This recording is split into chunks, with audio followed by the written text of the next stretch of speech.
جیسا کہ میں نے پچھلے ویلاگ میں آپ کو بتایا تھا کہ میں ٹریول کر رہا ہوں، تو آپ کو ذرا تھوڑا سا یہ اسٹوڈیو والا ماحول نہیں ہے، لیکن خبریں میرے پاس ساری ہیں اور یہ بہت ساری خبریں ہیں اس وقت اور بڑی ڈیٹیل کے ساتھ خبریں آئی ہیں۔ میں آپ کے ساتھ شیئر کر لیتا ہوں، پاکستان کے اندر سے بھی، مشرق وسطیٰ سے بھی اور امریکہ سے بھی کچھ خبریں آئی ہیں۔ یہ ساری خبریں میں آپ کے سامنے رکھتا ہوں۔ سب سے پہلے تو بڑی خبر جس کے بارے میں ہم نے 4-5 دن پہلے اناؤنس کیا تھا اور آپ کو بتایا تھا کہ آیت اللہ خامنائی شہید کے بیٹے مجتبی خامنائی کو فیصلہ کیا گیا ہے سپریم لیڈر بنانے کا، اور ان کے امکانات بہت زیادہ تھے۔ امریکہ نے اس کے اوپر اعتراض کیا تھا، ڈونلڈ ٹرمپ نے کہا تھا جی مجھے پسند نہیں ہے، میری مرضی شامل کی جائے، میں بتاؤں گا کس کو بنانا ہے اور میری مرضی کا بندہ لگایا جائے۔ ڈونلڈ ٹرمپ کو پسند نہیں تھا، لیکن اس کے باوجود اناؤنسمنٹ ہو گئی ہے کہ مجتبی خامنائی، اب جنہوں نے ایک ہفتے کے اندر اپنے والد کو کھویا، اپنے بچوں کو کھویا، اپنی بہن کو کھویا، اپنے بہنوئی کو کھویا اور اپنی والدہ کو کھویا، ان کا بہت نقصان ہوا اور ان کی فیملی نے بڑی قربانی دی ہے، تو مجتبی خامنائی کو اب بنا دیا گیا ہے ایران کا نیا سپریم لیڈر، اور ان کے اوپر اعتراض امریکہ نے کیا تھا، ڈونلڈ ٹرمپ نے کیا تھا۔ دیکھیں پاکستان میں اور ایران میں کتنا فرق ہے۔ وہاں پہ ایک سیکٹری آف دا اسٹیٹ کا لیٹر آتا ہے جسے سائفر کہتے ہیں، اور اس سائفر کے بعد عمران خان کی حکومت گرا دی جاتی ہے۔ سیکٹری آف دا اسٹیٹ کو ایک ٹکے کی اوقات نہیں ہے، اور اس کے ایک لیٹر کے اوپر پاکستان کے جرنیلوں کی ہوائیاں اڑ جاتی ہیں اور جنرل باجوہ کو موقع مل جاتا ہے کہ چلو میری ایکسٹینشن کا معاملہ بن گیا، جو میں چاہتا تھا وہ ہو گیا، اب یہ میرے پاس سائفر آ گیا تو اس کو دکھا کے میں جرنیلوں کو قابو کروں گا اور عمران خان کی حکومت گرا دوں گا، اور پھر عمران خان صاحب کا رجیم تبدیل کر دیا گیا، حکومت گرا دی گئی۔ یہ کیا گیا ایک سیکٹری آف دا اسٹیٹ کے سائفر کے اوپر، اس کے حکم کے اوپر۔ دوسری طرف امریکی صدر خود کہہ رہا ہے کہ یہ بندہ پسند نہیں ہے، اور وہاں پہ ایران نے اسی بندے کو دوران جنگ اٹیک ہو رہے ہیں، لگاتار حملے ہو رہے ہیں اور تاریخی نوعیت کے اٹیک ہو رہے ہیں اس وقت ایران کے اوپر۔ اس سے پہلے کبھی اتنے خوفناک اٹیک نہیں ہوئے تھے۔ مغربی میڈیا کے مطابق ایران کے 80% فضائی دفاعی نظام کو تباہ کر دیا گیا ہے۔ تہران میں واقع شہران فیول ڈپو پر کل حملہ کیا گیا، مہرباد ایئرپورٹ کو نشانہ بنایا گیا ہے، آزادی اسکوائر میں جو ہے وہ اڈا جو ہے وہاں پہ وہ بھی جل رہا ہے، فوج کے متعدد جو اڈے ہیں ان کو تباہ کیا گیا ہے، اور اس کے علاوہ پاسداران انقلاب کا ہیڈ کوارٹر ملبے کا ڈھیر بن گیا ہے، اور 17 جہاز مغربی میڈیا کے مطابق انہوں نے ڈبو دیے ایران کے، لیکن اس کے باوجود ایران جھکا نہیں۔ انہوں نے کہا نہیں، ہمارا سپریم لیڈر کون ہوگا اس کا فیصلہ ہم کریں گے، امریکہ فیصلہ نہیں کرے گا۔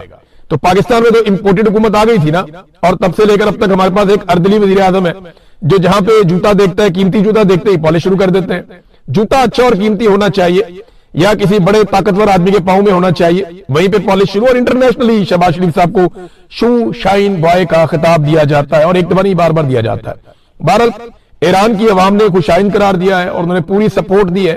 بہت سارے ایسے ممالک جو ایران کے حمایتی ہیں انہوں نے بھی مجتبی خامنائی کے معاملے میں پازیٹیو رسپانس کیا ہے۔ امریکہ کو یہ بالکل پسند نہیں آیا۔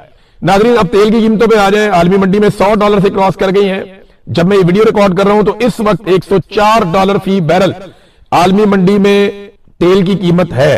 اب امریکی صدر ڈونلڈ ٹرمپ کہتے ہیں کہ یہ واپس کم ہو جائیں گی، یہ تو ہم تھوڑے دنوں میں مار کٹائی کریں گے ایران کی، ہم ان کے ایٹمی اثاثے ختم کر دیں گے اور چیزوں کو کھول دیں گے اور سارا کچھ نارمل کر دیں گے، آبنائے ہرمز کو بھی ہم کھول دیں گے۔ معاملہ یہ ہے کہ آبنائے ہرمز میں امریکن اپنے شپ ہی لے جائے کم سے کم۔ وہ دنیا کے ممالک کو کہتے ہیں کہ اپنے شپ وہاں سے گزار لو، کمپنیوں کو کہتے ہیں کہ اپنے شپ وہاں سے گزار لو، جبکہ اپنے شپ جن کے اوپر ہتھیار لگے ہوئے ہیں ان کو آبنائے ہرمز سے دور لے جاتے ہیں۔ ریزن کیا ہے؟ امریکن اچھی طرح سمجھتے ہیں کہ یہاں پہ خطرہ ہے اور ایران سچ مچ مارے گا، لہذا ڈونلڈ ٹرمپ کو لگتا تو ہے کہ وہ یہ بندش کھول دیں گے، لیکن ایران یہ کہہ رہا ہے کہ ہم اس لڑائی کو لمبا لے کر جائیں گے۔ بلکہ ایران کے اندر سے ان کی حکومت نے کہا کہ ہم اس لڑائی کو وہاں تک لے جائیں گے جہاں تک ڈونلڈ ٹرمپ کا مڈ ٹرم الیکشن آ جائے گا، اور مڈ ٹرم الیکشن میں ڈونلڈ ٹرمپ عبرت کا نشان بن جائے گا، ہم اس لڑائی کو وہاں تک لے جائیں گے۔ تو ڈونلڈ ٹرمپ نے کہا یہ تیل سستا واپس ہو جائے گا، اور وہ لوگ بیوقوف ہیں جو ایسا نہیں سمجھتے، تو پتہ چل جائے گا، وقت بتائے گا بیوقوف کون ہے اور نیتنیاہو کی باتوں میں کون آ گیا۔ امریکہ نے ایک بڑا حکم جاری کیا ہے سعودی عرب کے حوالے سے، اور یاد رکھیے گا یہ بہت بڑی ڈیولپمنٹ ہے، چھوٹی بات نہیں ہے۔ امریکہ نے کہا کہ سعودی عرب سے تمام امریکی سفیر یا سفارتی عملہ جتنا بھی ہے وہ سارا نکل جائے فوراً۔ اس کا مطلب آپ سمجھتے ہیں یہ آخری آپشن ہوتا ہے کہ اب بڑی جنگ شروع ہونے لگی ہے، سفیروں کو بھی نکالو یہاں سے۔ نارملی وہ کیا کرتے ہیں؟ اپنے شہریوں کو کہتے ہیں آپ نکل جائیں، نارملی وہ کیا کرتے ہیں؟ اپنے خاص لوگوں کو کہتے ہیں آپ نکل جائیں، اور جو سفارتی عملہ ہے وہ موجود رہتا ہے۔ لیکن امریکہ نے سعودی عرب کے اندر اپنے سفارتی عملے کو بھی کہہ دیا نکل جاؤ۔ ایسا لگتا ہے کہ ان کے دماغ میں کوئی بڑا کھیل چل رہا ہے, کچھ بڑا وہاں پہ ہونے جا رہا ہے. دیکھیں اب امریکہ چاہتا کیا ہے, اس کے اوپر میں آپ کو یہاں پہ ایک سٹیٹمنٹ نکال کے دیتا ہوں, اور یہ باقاعدہ امریکنز کہہ رہے ہیں, اپنے منہ سے کہہ رہے ہیں کہ عربوں کو اس لڑائی میں شامل ہونا چاہیے.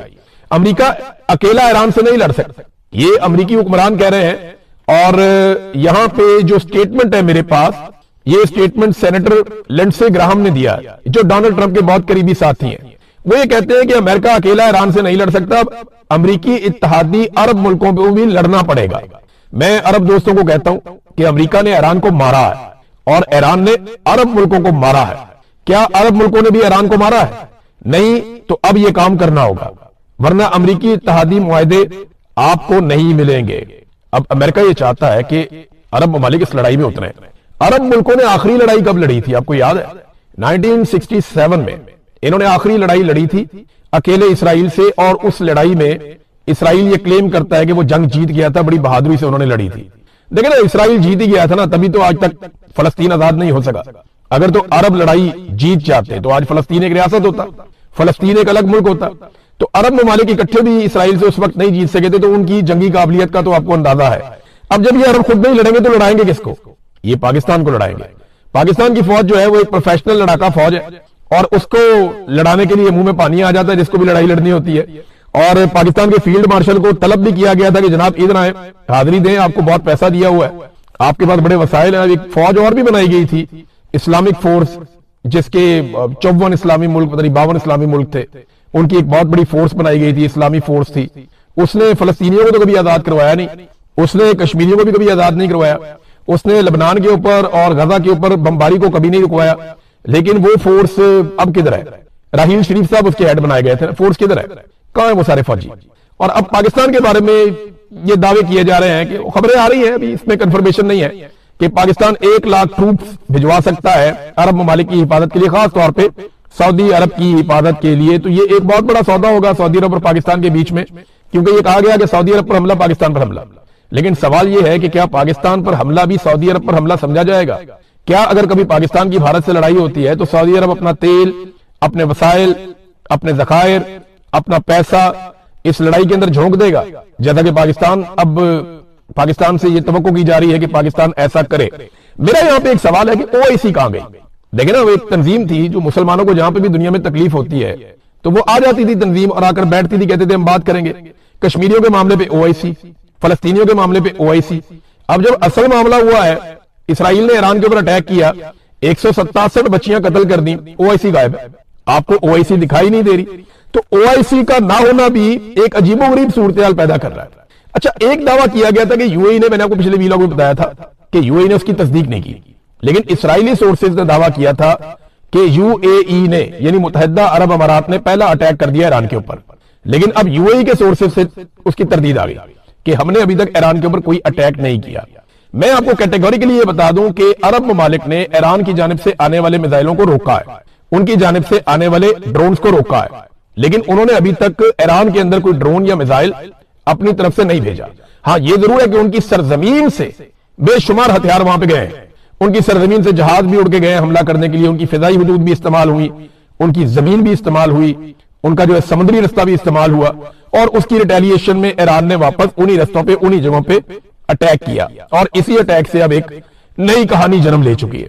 ناظرین, میں جو رشیا کے وزیر خارجہ ہے نا, انہوں نے مسلمان ملکوں کو آئینہ دکھایا. ان کا سٹیٹمنٹ میں آپ کو پڑھ کے سناتا ہوں, آپ کو آئیڈیا ہو جائے گا کہ اس وقت صورتحال کیا ہے.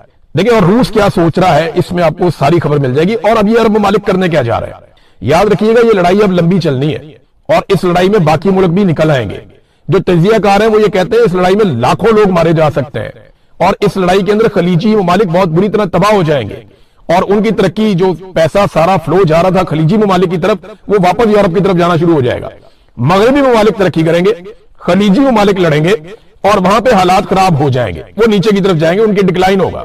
اب اس میں جو روسی وزیر خارجہ سرگئی لاوروف کا جو سٹیٹمنٹ ہے, وہ یہ کہتے ہیں کہ بہت ساری عرب بادشاہتیں عوامی طور پہ کہہ چکی ہیں کہ صورتحال کو فوجی حل کی طرف نہیں دھکیلا جانا چاہیے, یعنی مذاکرات ہونے چاہیے, اور وہ اپنی فضائی حدود استعمال کرنے کی اجازت نہیں دیں گی.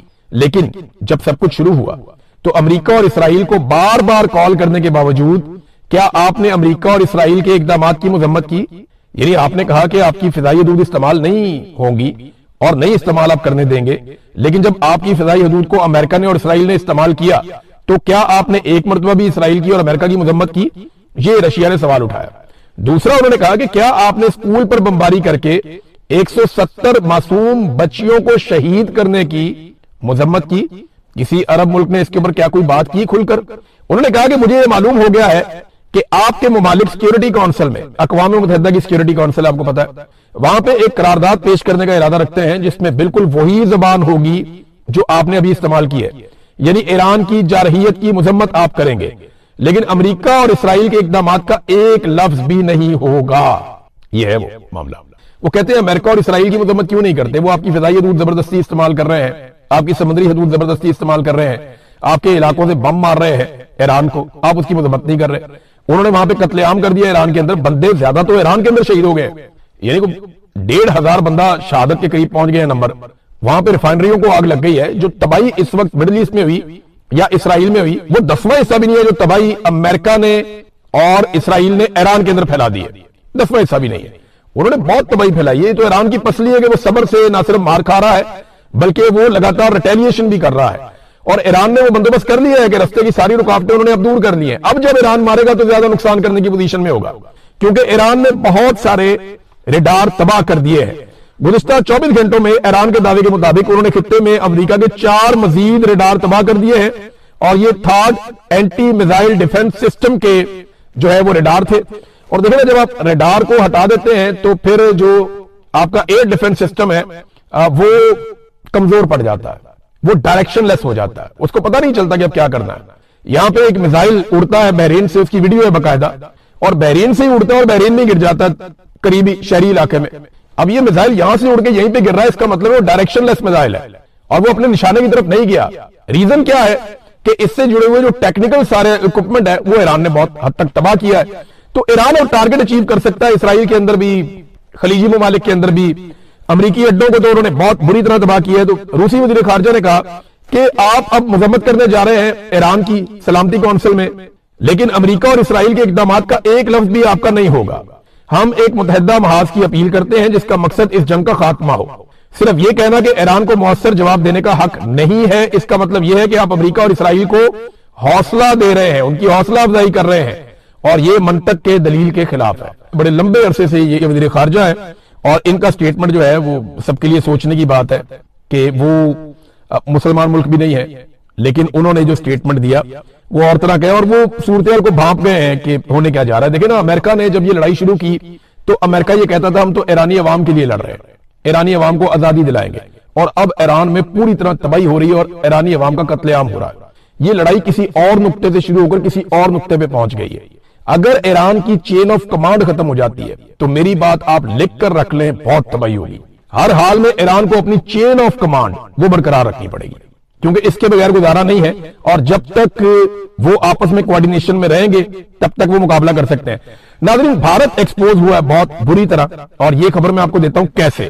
دیکھیں نا، بھارت نے دعوت دی بحریہ کے جہازوں کو کہ آؤ یہاں پہ آ کے ہم نے مشقیں کرنی ہے۔ ایرانی جہاز بھی گئے، جا کے وہاں پہ مشقیں کی۔ اب بھارت خود اعتراف کر رہا ہے کہ اس نے ایران کی پیٹھ میں چھرا گھونپ دیا۔ وہ کیسے؟ وہ خود سے یہ بتا رہے ہیں، جنرل اپندر یہ خود سے بتا رہے ہیں کہ جناب ہمارے اسرائیل کے ساتھ اسٹریٹجک تعلقات ہیں، ہم نے اپنے پانیوں میں ایسا کچھ نہیں ہوا، لیکن جب ہمارے پانیوں سے نکل کر بین الاقوامی پانیوں کے اندر یہ ایران کا جہاز چلا گیا تو تب ہم نے اسرائیل کو بتا دیا کہ جناب اس کا مقام کیا ہے اور یہ کس جگہ پہ ہے، تب اسرائیل نے اس کو تباہ کر دیا۔ تو ہم نے تو جناب کیونکہ ہمارا تعلقات ہے اسرائیل کے ساتھ، ہم نے ان کو بتا دیا۔ اور بھائی وہ لڑنے تھوڑی آیا ہوا تھا، وہ تو آپ کا مہمان تھا، اس کو گھر تو واپس جانے دیتے آپ، اس کے بعد اس کے ساتھ جو مرضی کرتا ہے اسرائیل۔ لیکن بھارت نے یہ بتا دیا کہ وہ اس لڑائی میں ایران کے ساتھ نہیں، پوری طرح سے اسرائیل کے ساتھ کھڑا ہے۔ دیکھیں، اگر پاکستان اس وقت ایران کے ساتھ لڑتا ہے تو اسرائیل کو بڑی سپورٹ ملے گی۔ اسرائیل کو اور کچھ نہیں چاہیے کہ پاکستانی فوج ایران کے ساتھ لڑ پڑے، اس سے بہت فائدہ ہوگا اسرائیل کو، بہت زیادہ فائدہ ہوگا۔ پاکستان میں جرنیلوں کو فائدہ ہو جائے گا، پیسے جیسے بہت زیادہ آ جائیں گے، میزائل ہتھیار آ جائیں گے، بہت ساری چیزیں مل جائیں گی۔ جیسے افغان جنگ میں ہم نے بہت پیسہ کما لیا تھا، یہاں پہ بھی جرنیل اس دفعہ پھر بہت پیسہ بنا لیں گے، بیوروکریسی بہت پیسہ بنا لے گی، کچھ سیاستدان بہت پیسہ بنا لیں گے، یہ ہوگا جیسے ماضی میں ہوتا رہا۔ لیکن اس کا سب سے زیادہ فائدہ اسرائیل کو ہوگا، ایران کو اور پاکستان کو نقصان ہوگا، کیونکہ اس سرحد کے اوپر اگر اب آپ یہ کرتے ہیں یا لڑائی ہوتی ہے تو ہم نے تو ساتھ ساتھ ہی رہنا ہے. آپ اپنے پڑوسی بدل نہیں سکتے, پڑوسی آپ کے وہی رہتے ہیں. تو یہ ہماری ان کے ساتھ ایک ایسی چپکلش خدا نہ خواستہ شروع ہو سکتی ہے جو پھر جاری رہے گی. پاکستان کو کرنا صرف اتنا ہے کہ کسی طرح بھی امن کے لیے کوشش کرے اور لڑائی سے گریز کرے. چائنا نے ایک بڑی کارروائی ڈال دی ہے, وہ اگلے ویلاگ میں آپ کو بتاؤں گا. بڑا کمال کام کیا چائنا نے, لیکن ایک دعویٰ سامنے آ رہا ہے. دعویٰ یہ ہے کہ کہیں نیتن یاہو ایٹمی حملہ تو نہیں کر سکتا. جارج گلووے انہوں نے ایک سٹیٹمنٹ دیا ہے کہ اسرائیل بہت سارے ایسے کام کر رہا ہے اس جنگ میں جس میں امریکہ کہتا ہے کہ ہماری مرضی شامل نہیں تھی, اسرائیل خود سے کر رہا ہے. اور نیتن یاہو کے بارے میں آپ کچھ بھی کہہ سکتے ہیں, وہ جنگی مجرم ہے پہلے ہی, وہ کچھ بھی کر سکتا ہے. تو جارج گلووے جو ہے انہوں نے ایک سٹیٹمنٹ دیا گزشتہ روز. انہوں نے کہا نیتن یاہو نے حال ہی میں ایران کے خلاف جوہری ہتھیار استعمال کرنے کے اپنے ارادے کا اشارہ دیا ہے. کوئی بھی جوہری طاقت جو وجودی خطرے میں ہو, جیسا کہ اسرائیل اب واضح طور پر ہے, ایسا کرے گی. تاہم یہ دنیا بدل دینے والا لمحہ ہوگا. اب یہ دھماکے ہوں گے, اس کے نتیجے میں تابکاری ہوگی, تو اس کا تو پاکستان کو اور خطے کو بہت نقصان ہوگا, خلیجی ممالک کو بھی نقصان ہوگا. جدھر ہوا جائے گی ادھر تابکاری جائے گی. تو معاملہ اب یہ ہے کہ اگر یہ ایٹمی دھماکہ ہو جاتا ہے خدا نہ خواستہ, یا معاملہ وہاں تک چلا جاتا ہے, تو ایران کے اگر کوئی دو شہروں پہ, ابھی نجم سیٹھی بھی یہ کہہ رہے تھے اور یہ ڈسکشن ہو رہی ہے کہ دو غیر مقبول شہر ایران کے, وہاں پہ ایٹمی دھماکے کیے جا سکتے ہیں ڈرانے کے لیے, دھمکانے کے لیے, اور اس کے بعد ایک فتح کا اعلان کیا جا سکتا ہے. تو یہ بڑی الارمنگ سچویشن پیدا ہو جائے گی, بہت خوفناک سچویشن بن جائے گی. اس سے پھر دنیا کا نکلنا مشکل ہو جائے گا. یہ دنیا کو ایک عالمی جنگ کی طرف خدا نہ خواستہ لے کر جا رہے ہیں. اچھا, پاکستان کا میڈیا بڑا انٹرسٹنگ کام کر رہا ہے, عجیب و غریب. پاکستان کا میڈیا نیتن یاہو کے سٹیٹمنٹ دکھا رہا ہے, عمران خان کے نہیں دکھا پاتا, نیتن یاہو کے سٹیٹمنٹ دکھا رہا ہے اور اس کو نارملائز کیا جا رہا ہے. جنرل باجوہ صحافیوں کو ایک دور میں بلا کر کہا کرتے تھے کہ آپ اسرائیل کے بارے میں ڈسکشن کریں اپنے ٹی وی چینلز کے اوپر, آپ ان کے سٹیٹمنٹس کو دکھایا کریں, آپ ان کے بارے میں بات کیا کریں, آپ یہ ڈسکشن کھولیں کہ پاکستان کو اسرائیل کو تسلیم کرنا چاہیے یا نہیں کرنا چاہیے. یہ بار بار جنرل باجوہ کہتا تھا. اب ایسا لگتا ہے کہ اسٹیبلشمنٹ کی یہ خواہش پوری ہو رہی ہے اور اس چیز کو کافی حد تک نارملائز کر دیا گیا ہے کہ چلیں نیتن یاہو کے سٹیٹمنٹ پاکستان کے ٹی وی چینل پہ چل رہے ہیں, تصویر بھی چل رہی ہے, لیکن اگر نہیں چل رہا تو عمران خان کا فوٹو اور عمران خان صاحب کا بیان وہ نہیں چل رہا. ہاں, عمران خان کے بارے میں ایک اور کارروائی ضرور ڈالی گئی. ایک آرٹیفیشل انٹیلیجنس سے ایک ویڈیو بنائی گئی عمران خان صاحب کی, اس کی آڈیو بھی جعلی ہے, ویڈیو بھی جعلی ہے, اور آگے سے کچھ ویڈیو کا حصہ جو ہے وہ اصلی بھی ہے. تو ایک ویڈیو بنا کے ڈال دی گئی, اس کو ٹاؤٹس, بہت سارے بے ایمان اور فراڈ قسم کے لوگ, نون لیگ کے درباری, وہ اس کو شیئر کر رہے ہیں اور بے ایمانی کر رہے ہیں کہ جناب یہ دیکھو عمران خان نے کہا تھا کہ جنگ ہوگی تو پیٹرول $400 فی بیرل پہ چلا جائے گا اور یہ ہو جائے گا, وہ ہو جائے گا. اب اس طرح کی باتیں اس میں چلا رہے ہیں, حالانکہ عمران خان نے ایسی کوئی بات نہیں کی تھی. اور جو حصہ اس کا ٹھیک ہے, اس میں صرف عمران خان نے اتنا کہا تھا کہ یہ کورونا کی وبا جو ہے, اس میں اگر کنٹرول نہ کیا, یہ چیزیں نہ کی, تو اس کے نقصانات ہو سکتے ہیں. وہ اس سے بچنے کی باتیں کر رہے تھے. لیکن یہاں پہ انفرادیوں نے ایک آرٹیفیشل ویڈیو بنا کر اس کو لگا دیا اور اس پہ پروپیگنڈا کر رہے ہیں. آپ اندازہ کریں کہ جس وقت دنیا میں لڑائی لگی ہوئی ہے, جس وقت ممالک اپنی بقا کے لیے لڑ رہے ہیں, جس وقت پاکستان سے بڑی بڑی ڈیمانڈز کی جا رہی ہیں, جس وقت پاکستانیوں کی کمر ٹوٹ گئی ہے پیٹرولیم مصنوعات کی قیمتوں میں, اس وقت بھی ان کے دماغ میں عمران خان ہی ہے.